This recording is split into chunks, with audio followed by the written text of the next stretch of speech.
New hope, new expectations, new dreams for us all. 2020, as we all know, was immensely challenging and threw a curveball in many an organization's way. But how have the leaders spearheading these organizations found their way and actually led their organizations through this tumult, through this chaos, into a new era of hope, of optimism, of positivity? We talk here with a series of leaders in economic times, cutting chai, in an effort to understand what makes the leader tick, the person behind the leader, away from the workplace, and their views about the year ahead for industries in general and theirs in particular. Thank you and welcome to another episode of the Economic Times Cutting Chai, where we profile leaders from across industries in the IT domain. With us today is Mr. Anil Porter. He's head IT and GDS services at CIO and CIO at Interglobe Technology. Mr. Porter, thank you so much for generously taking time out of your schedule to be here with us and converse with us about your life, the choices you've made that have shaped you personally and professionally. Welcome to Cutting Chai. I see you've already grabbed your first sip.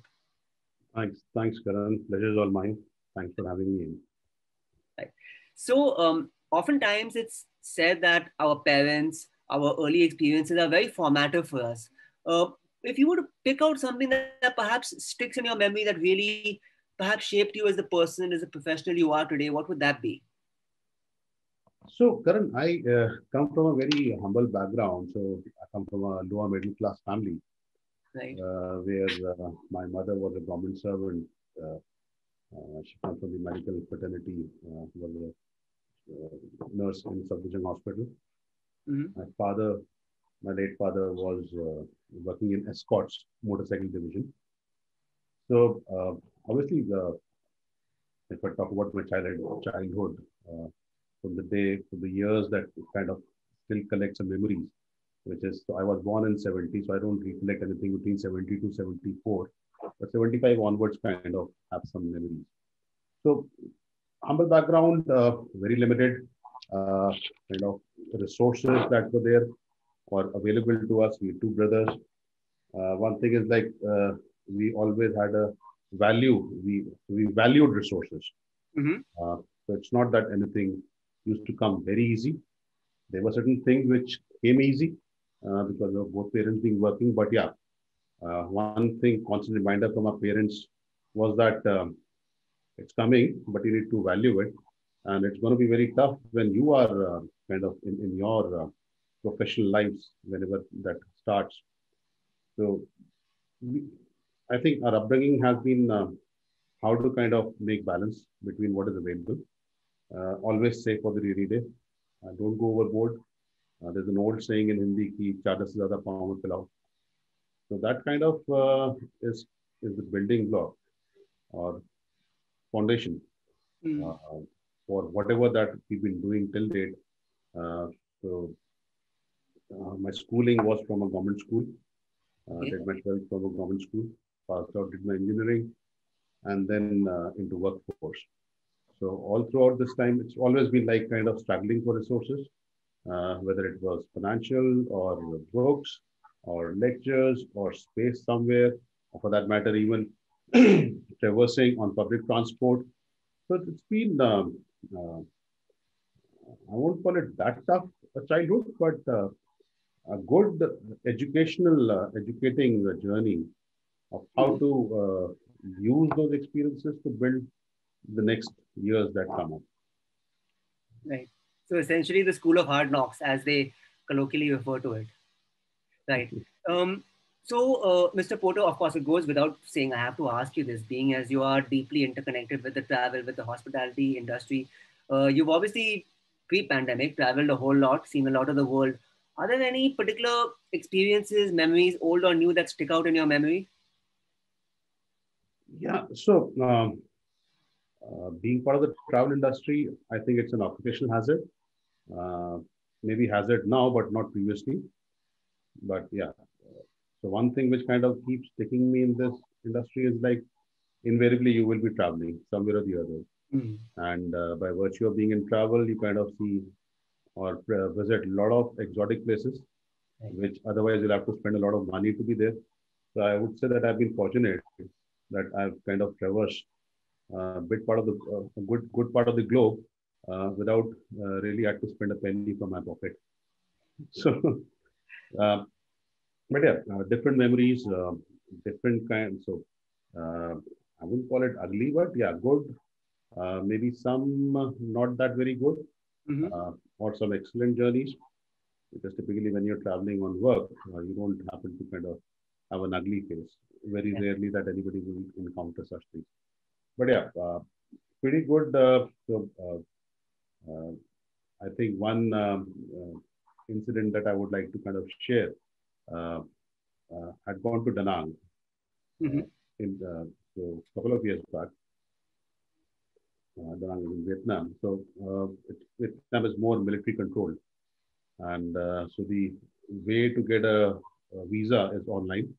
You apply for an online visa, you pay a nominal fees, and then you take that printout and you have to carry your passport size photograph. So when you arrive at the port of your landing in Vietnam, they kind of hand over that printout and two photographs, and they kind of stamp it and take a piece, and that's it. So as usual, got everything except for the two photographs, landed there. So they said, okay, I said, I don't have photographs. Well, no issues, we'll take photographs. It's a great service. Being a military controlled airport, so I waited for the other passengers to kind of pass by. And they said, yeah, please come. Here's the photograph. We'll take it. You'll have to pay $200. Well, $200 for a photograph, two piece of photograph. I don't have that money. So as usual, the Delhiite was coming out of me.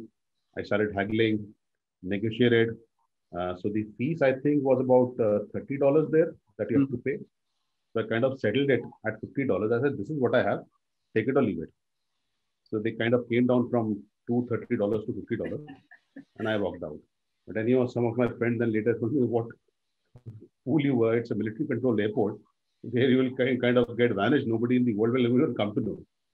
So these things do happen, and with every visit or travel, you kind of get more matured, not to do such things, not to at all get into any argument with any of the border control people.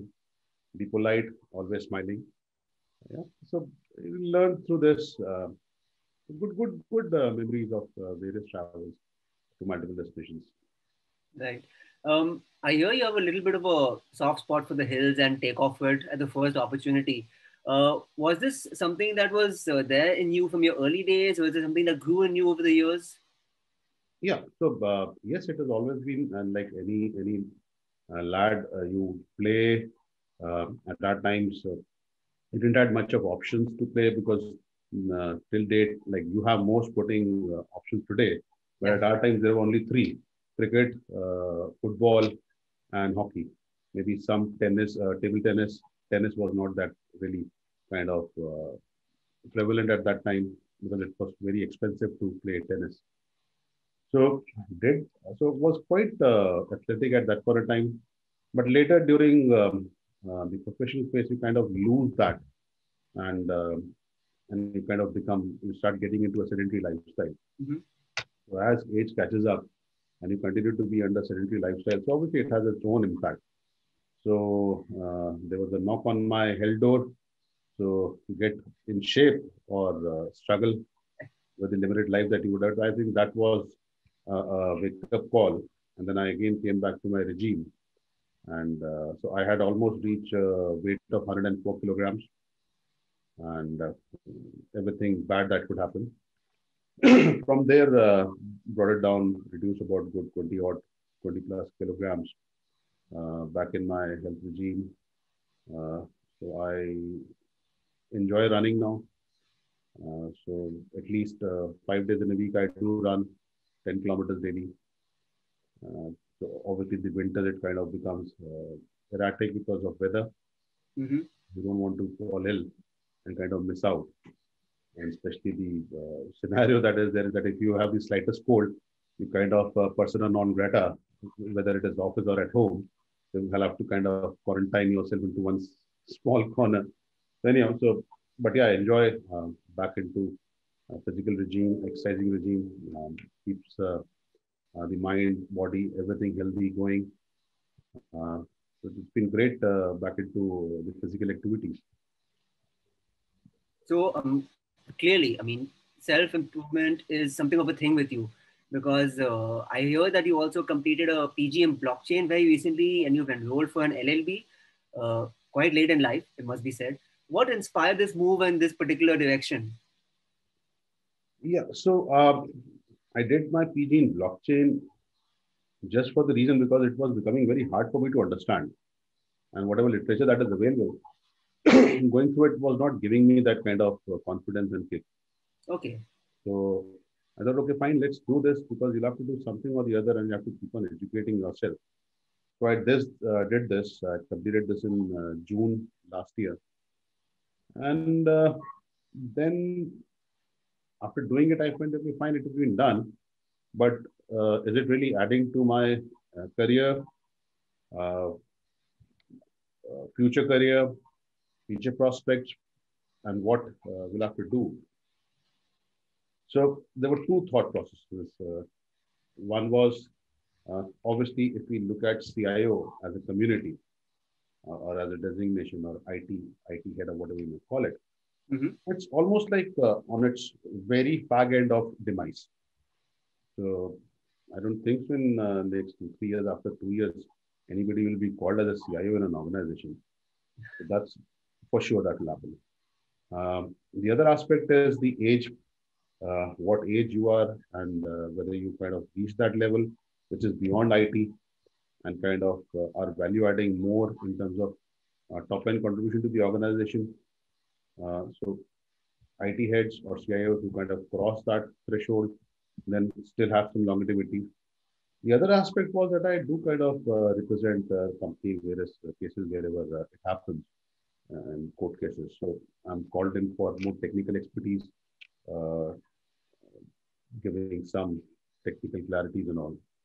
Out of my experience in various litigations, what I found was all lawyers, all advocates, and Mm-hmm. even judges, moment you have a discussion on technology, they kind of they get switched off.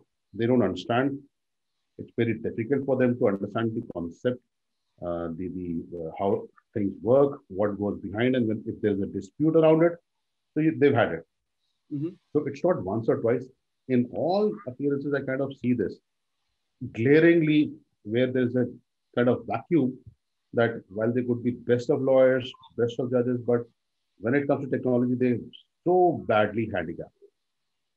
So this thing came up in my mind. Why don't I kind of utilize and capitalize on my existing, which is my 30 odd years of experience in IT, info security, business operations. And if Mm-hmm. I do my law and then I kind of specialize into cyber law, then it kind of gives me future career progression. And it's a wide open field where you don't find much of competition. Obviously, over a period of time, there'll be many more who will come into it. But as of now, it's quite wide open. Mm-hmm. And you get the value of your capital, which is your experience and knowledge. Unlike in today's world, that capital is of no value. So obviously, capital is of value provided you kind of added up more versatility to it. But yeah, this was the thought process. I said, okay, fine, let's take the dip, let's take the plunge, leap of faith, and I enrolled myself. So currently, my exams for first years are going on. So previously, the exam was not supposed to happen, but I think the bar council decided that no exam will happen. So all of a sudden, I have to clear 10 papers. Six have happened, another four to go. Tomorrow is again the next one. Oh, wow. So yeah, that's the story behind doing that. That really is something. No, it's a very brave move. I think it's a prudent move as well, the way you've laid out your logic. Very lawyer like, if I might add. Um, I was doing a quick cursory check on you, as I usually do before these interviews, and I read that you listed Three Idiots as one of the impactful movies that you've seen. Why was that so? And are there any parallels you can draw or any learnings you can draw from there that you would apply to the organization? Yeah, so Three Idiots is one of those movies where you find it so natural, everything, so every behavior, and you keep on seeing that around the world that we live in. So whether it was like uh, the very famous dialogue की दोस्त पास हो जाए दोस्त fail हो जाए तो दुख होता है बट अगर दोस्त फर्स्ट आ जाए तो उससे ज्यादा दुख होता है and then so many other parallels. So it's kind of so natural and it's so real and and with the humor attached to it. So one thing I think the aspiration or inspiration that I take is that let life could add a lot of humor to it, because while a lot of people do get personal uh, while they're performing their professional uh, obligations, by the time they hit, most of them become personal. I don't think so. If people are able to kind of differentiate and Mm. decipher professional and personal Right. and have boundaries around it, and don't kind of get so emotional about things, uh, the organization will be a altogether different place to work and live in. But yeah, so that's still happening with the new generation coming into it, which kind of have very clear cut rules. They know how to engage, how to disengage, who to engage, who not to engage. So I think that's happening anyhow. But yeah, how I use that into my organization is obviously the first aspect is add a lot of humor, not a lot, but add some humor to whatever things that you do, make it easy. Uh, Once you kind of make the atmosphere easy, you kind of open up, let other people open up, and nothing is the end. So keep on kind of striving, uh, keep on using, keep on taking out the best in you. And I think the humor element from that is what kind of makes the atmosphere jovial, Mm. easy, and then is where uh, the workforce really gets the best out of you and best from their side also. So that's been the fundamental learning and how I see and how I implemented in my work life. Yeah, it's a very good point that you make, because I think one of the key things to emerge over the course of 2020 was just the importance of these soft skills that sometimes could end up being on the back burner pre-pandemic, because things ended up becoming so transactional post-pandemic that you call somebody, let's get this done, and then boom, phone down. So little touches of humanity and humor always go a long way, which brings me nicely to my next question. If I were to ask you to try and distill your leadership values into just maybe 3 points, what would that be? So I've been working in Interglobe for the last good donkey years. Uh, so Interglobe has fundamentally three values. So when you kind of pretty old in the organization, you kind of start imbibing those values also in whatever that you do. And I find these three values so true because that's what is going to make you last. So first is integrity. Integrity, not in terms of its dictionary or verbiage that you read, but integrity is all about your actions. Uh, it's about your intellectual honesty, your conduct, with everyone on a 360-degree basis. And if you have integrity in everything, then kind of makes that character and make you a character which you can kind of stand out, or people will uh, around you will, I would say, acknowledge and admire and respect. The other is uh, customer orientation. So customer orientation, while it kind of looks very business-like, but it's like knowing the other person who you're interacting with, who you're working with, whether it is a customer, colleague, or your friend, your neighbor, whosoever. So if you have that orientation and you respect and understand what their needs are, put yourself into their shoes, and then think and act. So that kind of brings in that value. So the best part of the customer orientation is that put yourself in their shoes. The moment you put yourself into somebody else's shoes, you understand and realize what it is. Mhm. So that's also one of my mantra that I follow. Third is future mindedness. Look forward as you kind of gain experience, knowledge. Can you look forward beyond the horizon that is available or in front of you? Because that's what will keep you going. Because if you have a limited vision, you will not be able to sustain. So, with your experience, with your knowledge, can you look forward? Can you predict things, how things would happen? So, that's part of future mindedness.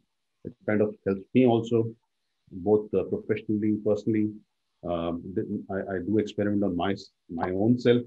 As I told you that I doing law after having done engineering, a lot of other certifications. Not decided to do law and just not only doing LLB, then also ensuring that I do my LLM in cyber law. So it's almost like a good 3 years journey that is in front of me. So can you look forward? And that's Mhm. part of the future mindedness values. So, so I find a lot of synonyms in what integral values and kind of what values that I have imbibed. And these three are the pillars. So, Mr. Porter, looking back as an IT leader, what were the key challenges that were faced by your organization in 2020, and what do you think are the priorities for 2021 as you approach a fresh year? So I think the had COVID not happened, priorities would have been different. Post COVID, the world has changed, and every world, I'll call you back. So, world has changed, and it will. Uh, it's not the same, Mm-hmm. uh, and this is so true for every one of us uh, because it's having a deep impact on everything. Education system, so that's education value system. Value system has been changing. The way people used to conduct business is changing. Maybe some basic fundamentals will remain the same. For example, if you just look at the latest news article, there was a slump pre-COVID in the automobile car manufacturing, and post-COVID, they're seeing a huge demand. Typically, we used to kind of get cars, just walk to the showroom and walk with a new car. Your delivery lead times have reached almost 3 to 4 months. Why? Because people are kind of very cautious about their hygiene, Yeah. uh, health. So that's one impact that you see. The other is overall people have become very health conscious. Most of the people during lockdown have kind of taken health as the most important element. So, way we conduct business. Now, I come from the travel industry. Mm-hmm. Travel has been the worst hit. We Mm-hmm. kind of follow the FILO rule, first in, last out. So, when everybody will recovery is always very fast in any industry. So, organizations, everybody went into overdrive on their digitization journey, on their digital transformations. And if you kind of look around in the industry, there's a scarcity of skill set, Right. especially around cloud operations, cloud certified people, people with good coding experiences, not on the earlier technologies, but on the latest one, whether it is R Studio, whether it is mobile development platforms, Angular, JSON, web services, APIs. So people, those skill sets are so extremely high in demand. So all of a sudden, once the unlockdown started, we've seen those skill set kind of vanishing from the industry. If today you have some need, you will not find these resources. Uh, where things used to work have changed. More, I would say, digital adoption, whether it is for buying groceries or anything. Uh, so things have changed. So the way organization will render or deliver services will also change. Your compliances, your regulation will take a toll. People into consulting are already experiencing it because the way they used to do standard uh, statutory audits, internal audits. Now, one audit that has added up is to how to ensure that your work from home performances are kind of meeting the expectation of the organization and you're not kind of sliding on your SLAs with your customers. That's added up. Uh, so people have kind of found new avenues to kind of work. We've been brought up in a world where it was a permanent job, so called, defined. That's changed. It's all contractual. People will work on their will, on what they like, they will do. What they do not like, they will not do. Nobody will run after 9 to 5 jobs or permanent job. And that's one big transformation that is happening. where people will use their skill set. I just want to do this, and then after that, I'll take a break and I'll come back later. So that change is happening. So this will have impact. And by the way, the people who are kind of driving this change are the one who are in majority. These are I'm talking about Gen X, Gen Y, the millennials, who are like 61 or 62% of the total population of the country. They will change consumption patterns, the way organizations have been working, how they have to deliver. A lot of businesses will get obsolete because digital transformation will wipe out intermediaries completely. So it will be more direct, more B2C driven businesses that you would see. And these will start panning out and impacting industries. So for us, it is how do we kind of keep our digital transformation pace at a level that we kind of doing justice with this particular mindset of the young consumer, and especially these young consumers who want to travel to new places, to new destinations. So before actually undertaking a journey, how do they kind of experience the pre-journey part, which is the entire planning, booking, orientation, or readiness to embark on that. So those digital experiences, how smooth or how friction-free that you can provide, because R is not a B2C business, it's more of a B2B business. So how frictionless we can allow businesses, operations to happen without any interventions based on process and policy is one major theme that we are kind of very seriously pursuing, and we've already done a lot of work.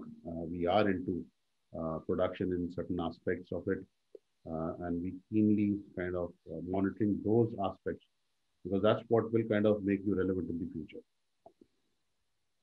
Very valid points, Mr. Porter, especially the whole thing about people taking up only aspects of the job that they want. It's something very modern. It's only really just emerged over the last few years. It'll probably cement itself in years to come. With us as well is Rohit Midha, who's the Director, Service Sales of Lenovo India. Rohit, thank you so much for being here with us at the Economic Times Cutting Chai. I'm going to put you on the hotspot as well and ask you a similar question, much as I By the asked way, Mr. thank you. I'll be using it in my office. Mighty useful, mighty useful. So, Rohit, I'm going to put you on the spot as well and just ask you much the same question. You know, looking back towards 2020, what were the big challenges that emerged on the organizational front for you? And what are the key priorities then looking forward into 2021 and perhaps even beyond? Hi, Karan. First of all, absolute pleasure to be here. Logistics check. I hope I'm audible. Absolutely. And Anil, thanks. Absolutely enlightening to hear you. And that's the reality. That's what COVID has taught us. Change like Anil spoke about. As we move forward, I think what we see from an IT point of view is clearly organizations will no longer be wanting to look at things piecemeal, but would be more delighted with end-to-end solutions, would be more delighted with partnerships that would help them focus on their core businesses and look at some dependable partnerships that could run the BAU for them, which is not part of their mission or vision statement. Clearly, organization will have to adapt in a permanent way on the way they do business, modify, transform themselves, or even face the risk of getting irrelevant, which is what Anil spoke about. So that's the way we look at it. No different, obviously, the reality is that this is going to be the new normal, and organizations will question behavior which used to be there between pre-COVID to behavior that would become a way of life even after COVID goes away. Things like questioning travel, usage of technology, work from home, all of that I think will get questioned in times to come. Thank you. Thank you so much, Rohit, for being here with us. Thank you so much, Mr. Porter, for talking to us over the course of this last hour or so, delving into your mind, understanding your personal, your professional journey thus far. Look forward to catching up with you sometime soon in the near future, post-COVID, Sure. when everything opens up well and truly.